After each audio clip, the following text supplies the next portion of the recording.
Peace, my family, and round back to all the woke ones out there, and those that are coming out of that good cocoon for the first time. Welcome. This is your girl, the butterfly, and we about to take off. Let's fly.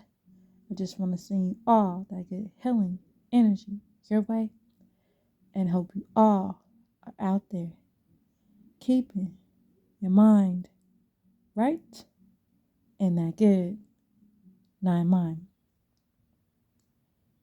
How y'all feeling today? Hope you guys are keeping yourselves at a high frequency and dismissing and ignoring the lows. I came on here today to share a question and answer from Dr. Malachi York's book called Is God an Extraterrestrial? Question. And the question and answer is, who are the Anunnaqi? Question. And this is Dr. Malachi York's answer. The word Anunnaki itself is broken down as those beings that Anu, the highest density, sent down from heaven to earth. Key.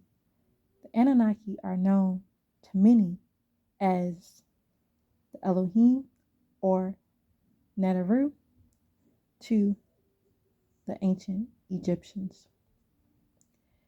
There are a subrace of beings whose name is Dioneer in the cuneiform language, which was given to the Samar people. The very high Anunnaki are few in number. They are of such an advanced state that if you confronted one with a weapon, they would let you shoot them.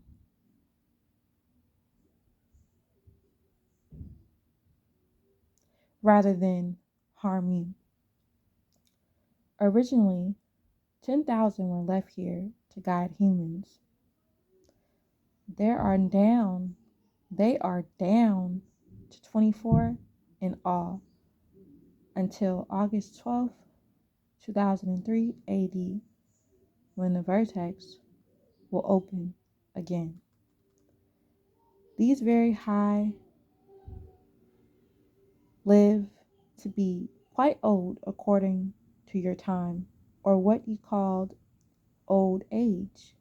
1,000 years is not realistic to the Anunnaki. For 1,000 years of Earth time is one day to the Anunnaki. One day of the Anunnaki's time is 1,000 years in your time. Some of them live on a starship used by the High or the IQY, and are preserved and cared for by those on the ship. They serve as the eyes of the higher culture, while the Greys and the IQ fly missions for them. Now, let me explain further. Billions of years ago, the very high or Anunnaki reached a level where they understood how to create and modify life forms to the extent where they created the clone species known as the first Greys. These Greys, cloned by the Anunnaki, were good Greys. They were their helpers. The Greys were created vegetarians and were given high metabolism to offset heat loss. When the Anunnaki created humans, they included what was emotional and physical characteristics appropriate for Earth. The reptilians kidnapped the Greys after they were set free by the Anunnaki. The reptilians kidnapped the Greys after they were set free by the Anunnaki and altered their genes to enslave them. Because of the mixing of genes, some of the Greys now are benevolent and some are malevolent. When people say that all Greys come from Zeta Reticuli or Reticuli, it is an overstatement because the Greys were scattered. They may have come by the way of Zeta Reticuli or Reticula. However, they are everywhere. Some of these Greys that are descendants of the original good Greys, the ones cloned by the Anunnaki, although they work for the reptilians, they want to help from the humans. They want to breed with humans to get the reptilian gene out of their genetics. The Anunnaki, your parents, have 180 degrees of agreeable and 180 degrees of disagreeable on the outside of them. For every disagreeable Anunnaki, there is an agreeable counterpart and vice versa. They live together and overcome the disagreeable from the outside, as opposed to humans who have agreeable and disagreeable within. The Anunnaki are submissive, meaning that any job they are given to do, they will execute without any questions or excuses. Unlike humans, who always have an explanation of why they didn't do what they were told to do, always running away from responsibility. If 180 degrees of agreeable conquers the 180 degrees of disagreeable, then they have 360 degrees of agreeable. They will then move on to meet a counterpart that is 360 degrees of disagreeable and will have to conquer that and go on to become 720 degrees of agreeable and start their journey to become Etherans, who are pure energy.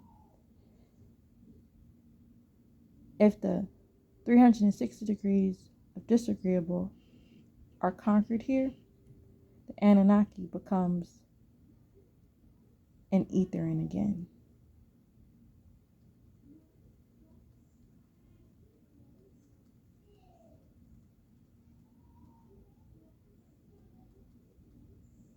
So let's go on.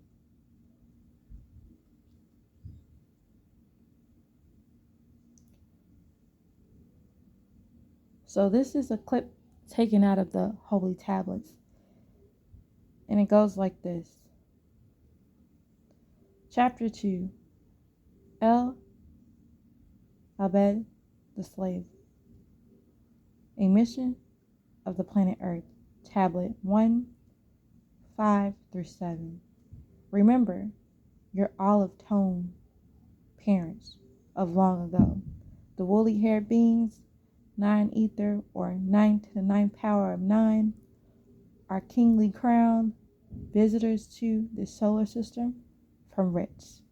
Remember our dark reddish brown skin, copper tone, perfect and green as the greenest of the olives because of the melanin that is within our genetics, which we have coded in our genes.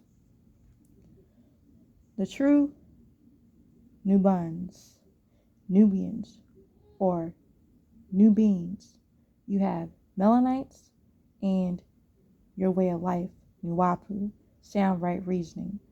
We are your original etheric parents, the Etherans that have returned in the flesh just for you. If the 360 degrees of disagreeable conquers the being and rules with the order of the Luciferians, humans have 300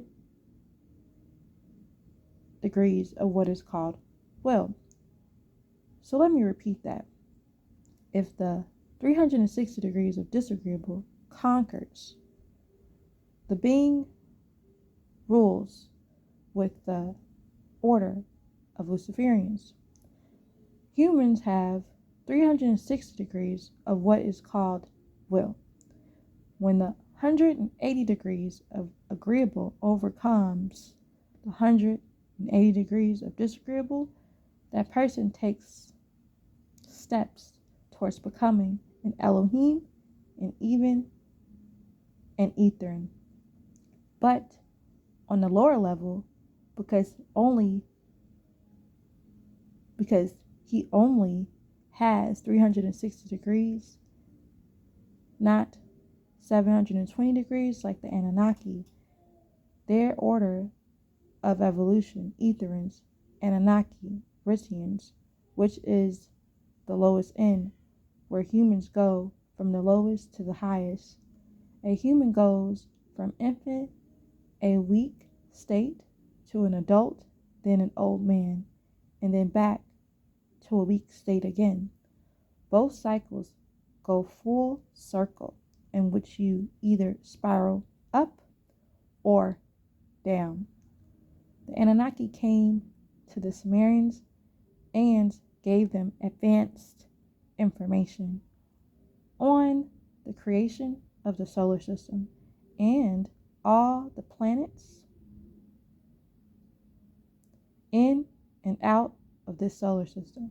They also taught them how to build great cities, farming, and how to build crafts that could fly in the air.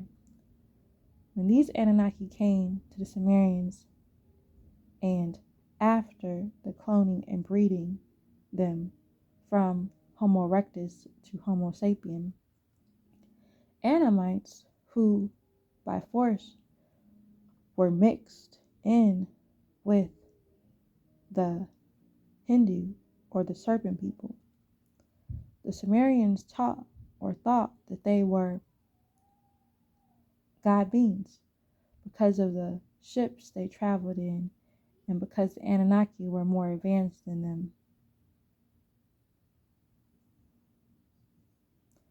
The Sumerians thought they were God beings because of the ships they traveled in and because the Anunnaki were more advanced than them. They were indeed gods. The Sumerians were the first to record the existence of the Anunnaki on the planet Earth. On the sleds of the stone in the Anunnaki's language, known now called cuneiform. The Sumerians recorded scientific facts and logged the motions of the moon.